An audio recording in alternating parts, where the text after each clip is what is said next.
Oops. Chapter 8, Mirage.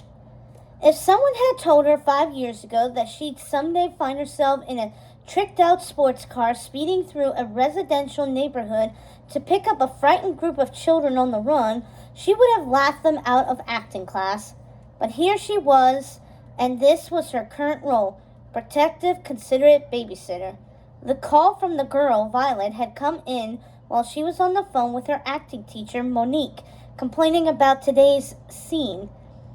"It sounds like you were clearly dressed for the part," Monique had said.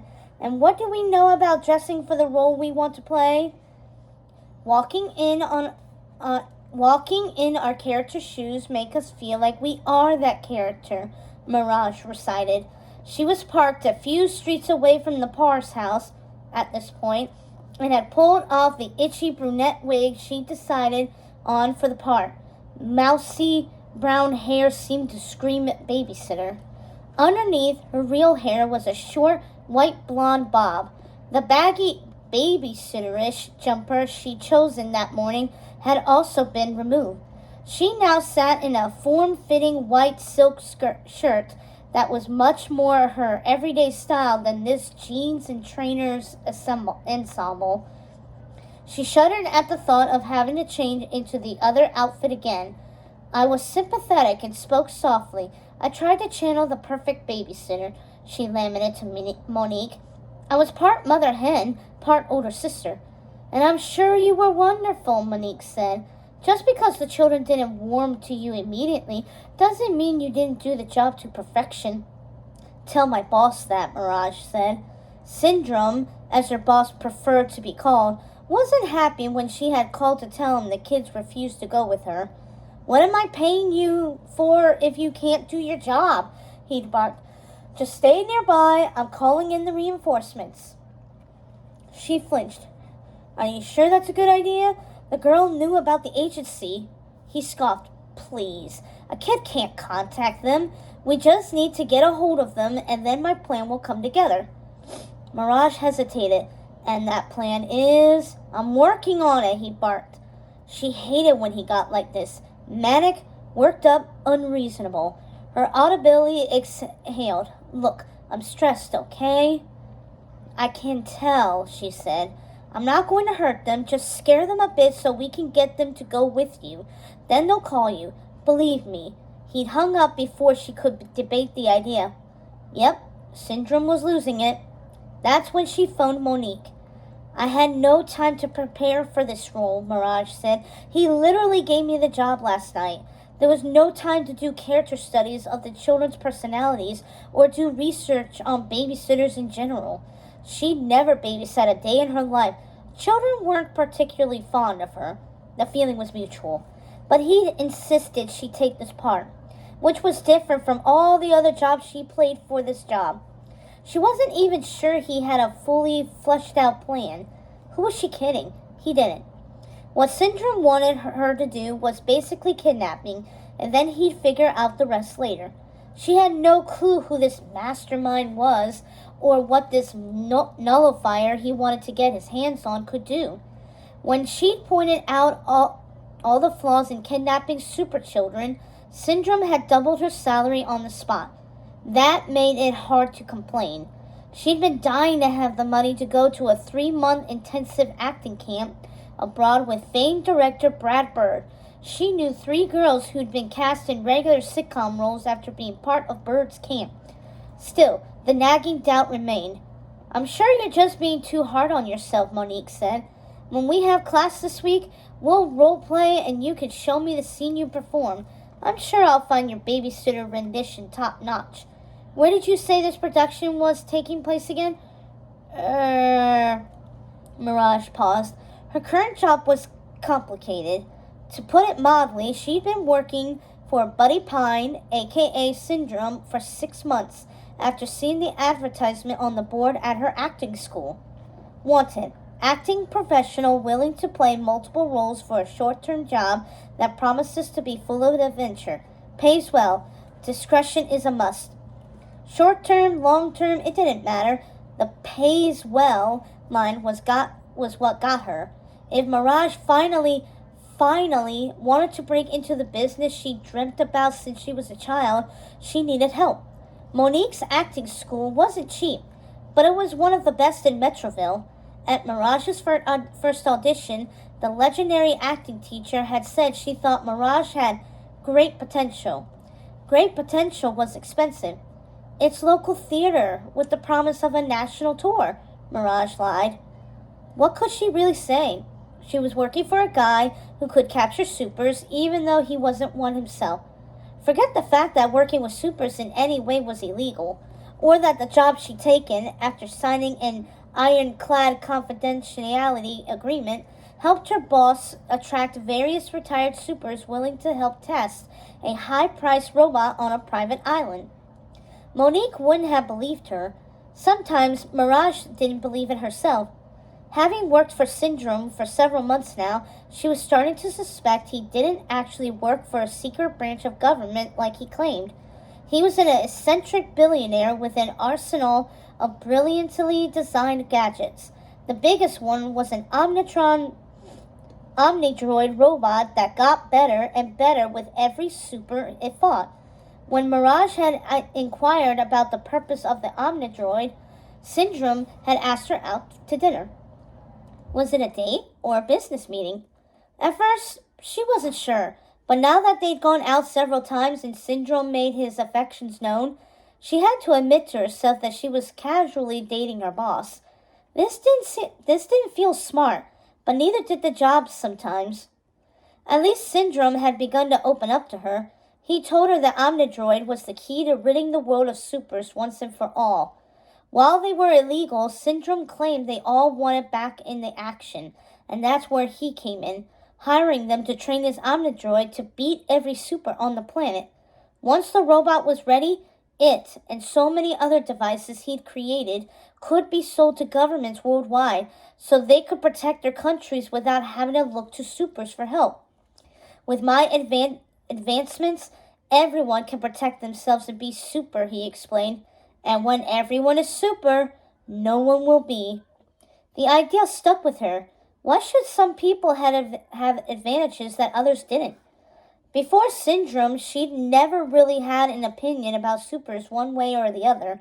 The town she'd grown up in had never had a visit from a super when things went south.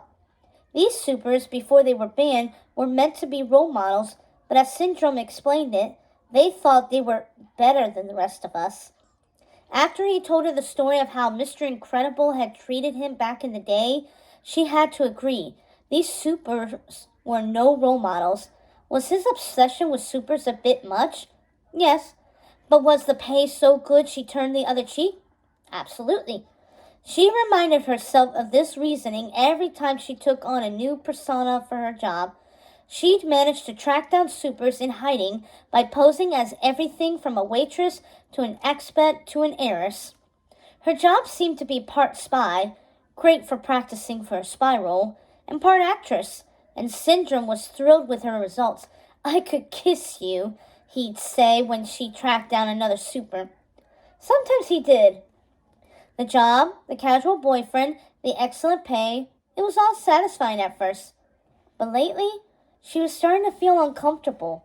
Some of the supers she found for Syndrome tested the Omnidroid and died. The first time it happened, she'd been upset, and Syndrome had reminded her of the confidentiality agreement first, and doubled her pay second. Supers are always looking to prove themselves in ridiculous ways, he reminded her. Fighting my droid was a risk they were willing to take. She guessed completing the task Syndrome laid out for her was a risk she'd be willing to take too. Syndrome, as odd as he could be, was magnetic. Mirage remembered the day she'd met him at her interview. She'd walked into the office and found a man with an athletic build, broad shoulders, and even broader confidence. She'd been taken by a smile which waffled between charming and mocking. He wore a fitted black jumper, dress trousers, and an expensive pair of Italian leather shoes, which were lazily propped up on the desk in front of him. The gold watch on his wrist cost more than the rent on her flat for 2 years. He had flaming red hair that was gelled back, giving her a proper look at his porcelain white face and bright blue eyes that never left her face the entire time she was being interviewed. He was attentive, witty, and as she quickly learned, intense. Maybe that's why she'd agreed to go on some dates with him. This past week, when she'd finally tracked down a super he'd been searching for, she could tell something had changed. Mr. Incredible became his sole focus. He'd even made his own black and blue super suit, complete with a cape. He said every decent super had a cape. But unlike the other supers, Bob Parr wasn't easily beaten. The Omnidroid had to keep getting tweaked to fight the man, and still it would lose. Just when Syndrome thought he had Mr. Incredible beat, the guy beat the droid again. Even she was impressed. Syndrome, however, had gone off the deep end, not sleeping until he'd created a droid that could finally beat the guy. And once he had him in his grasp, she thought he'd finished Mr. Incredible off too. Instead, he'd held him captive like a pet. And then his wife had shown up. Turned out she was Elastigirl. The droid captured her too. Syndrome's head practically blew off at that news. And that was before he learned they had 3 kids at home. Super kids. Do you understand what this means? He crowed to Mirage, hopped up in a way she'd never seen before. I can finally get my hands on that nullifier Mastermind is letting waste away. Nullifier? She'd questioned, as some of the other workers rushed in, recording Mr. Incredible and Elastigirl freaking out behind bars. Mirage didn't understand what was happening. I need those kids, he said, a strange look in his eye. You have to go get them. Right away. Tell them their parents are in danger. Tell them... He glanced back at Mr. Incredible. Tell them Mastermind is after their parents.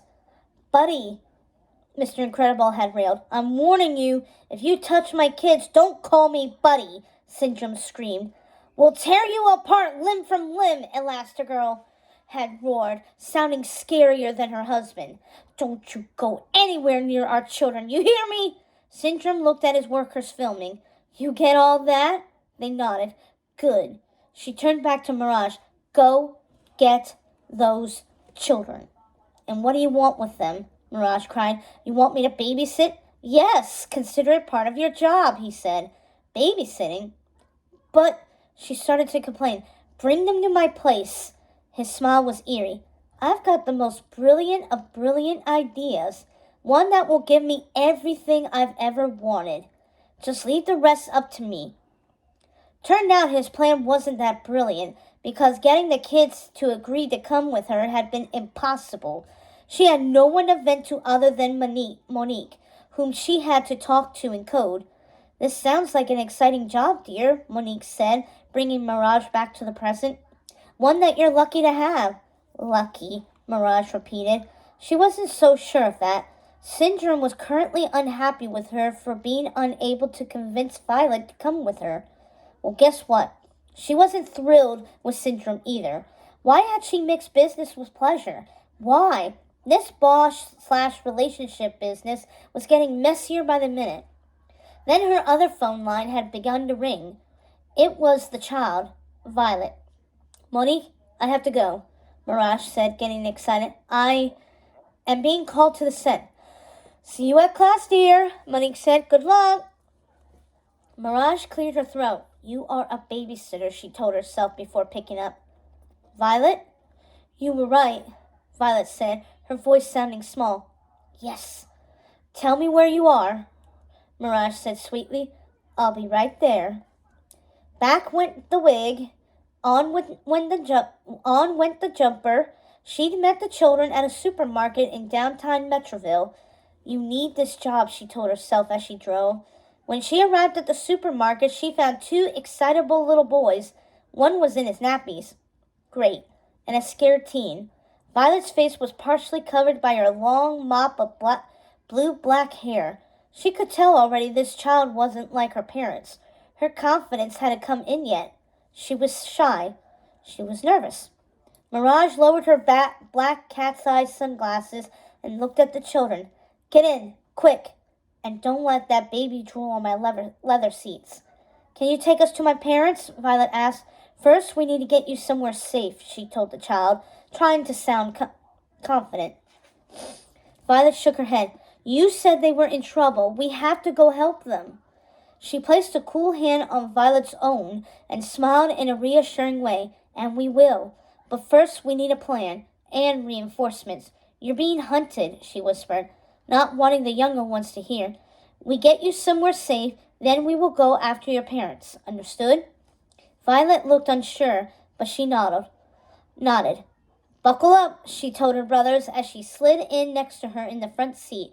Thank you for coming to get us. I didn't know who else to call. Mirage tried to look confident as she pulled away from the curb. You did the right thing. Our house is on fire, Dash yelled from the back seat. What? Mirage tried not to look surprised, but she couldn't help it. Syndrome wouldn't have set her house on fire to get them, would he? It was my fault, Dash said worriedly. But it was an accident. I'm sure the fire department came and put it out, Violet said, giving Mirage a grown-up look that seemed to say, back me up here. Yes, I'm sure the fire is out, Mirage agreed. Dash had already moved on. What do all those buttons do? Why do you have a phone in your car? What is that screen for? Does your car have a TV? Can we watch it? Violet, how do you know this lady? Is she a teacher? Is she? Violet, is she? Mirage took a deep breath. That one was going to take some getting used to. Violet glanced at Mirage nervously, and Mirage completely understood the girl's expression. It was obvious the teen hadn't told her brother everything yet. How could she have when the attack on their house had occurred almost immediately after she'd left? Mirage turned and smiled at the boy and the baby in the seatbelt beside him. The boy looked just like his father. I'm Mirage, and we're going on a little adventure. Is that all right with you? Yes, Dash said, returning to his happy state. Can I press one of those buttons? Does this car go fast? Can you make it go fast now? This was going to be a long drive. Mirage adjusted her sunglasses and took off down the main road headed out of town, towards the water. What would a babysitter say in this moment? Only grown-ups can drive a car, Dash. You know that, he groaned. But I promise you, we're going to play some games once we get to our destination. She let the magic words drop. The place we're headed is top secret. The boy's eyes widened. Cool. Very cool, she agreed, and gave Violet a small smile. The teen's hair was completely covering her face now, and her arms were wrapped around her waist. For a second, Mirage felt bad for her. But then she thought again of who her father was and the threat this family posed to the world. We're going to your headquarters? Violet asked. Headquarters. Her boss's house. It was the same thing.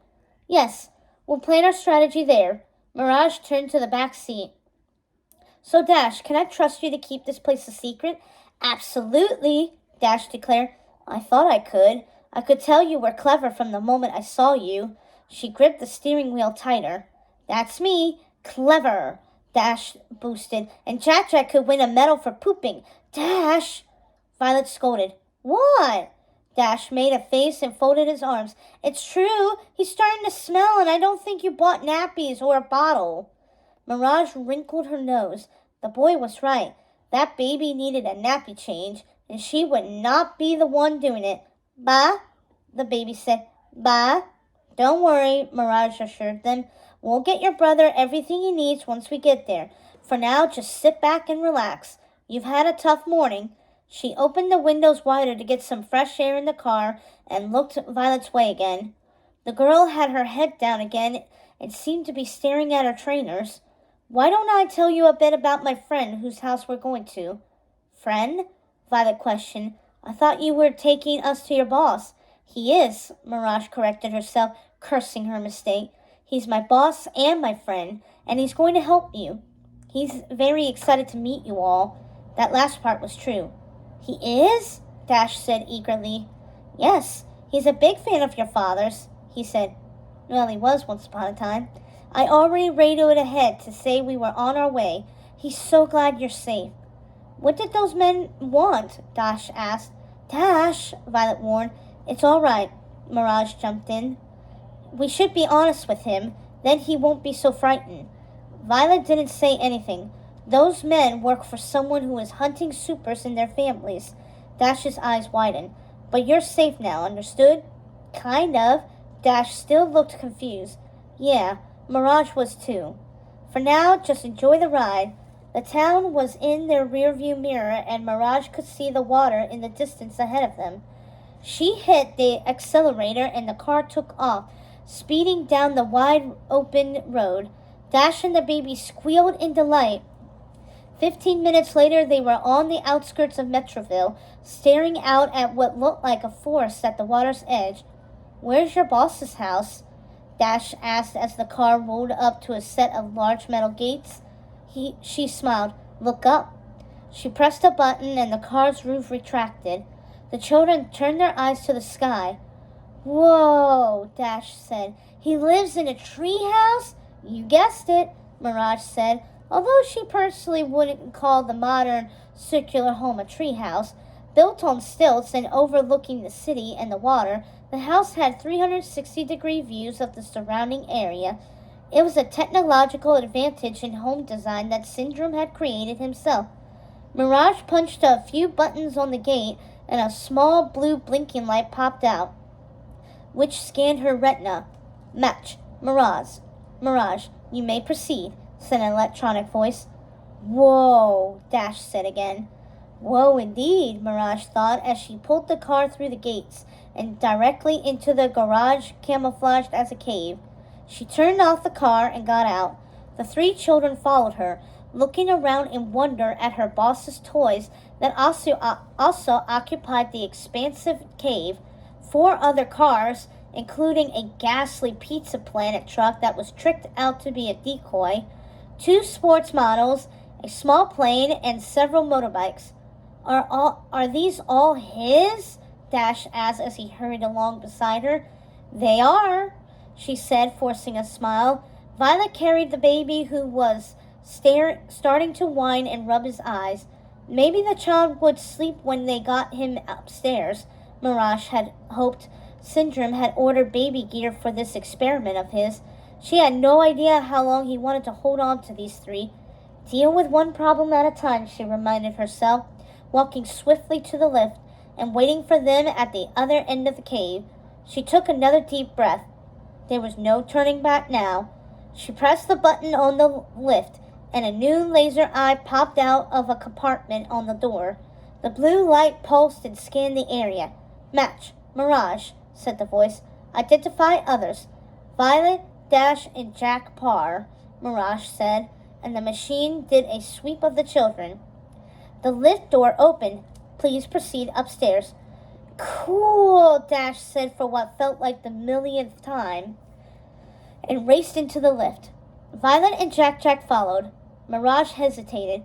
Syndrome hadn't said how long this new role was going to last, but already she wasn't sure she liked it. Children had raging hormones and unpredictable natures. She'd barely survived her own teens. How was she going to survive hanging out with these kids and staying in character the whole time? It's only temporary, Syndrome had said. Was it? That was one thing she learned about her boss. His plans could change in an instant.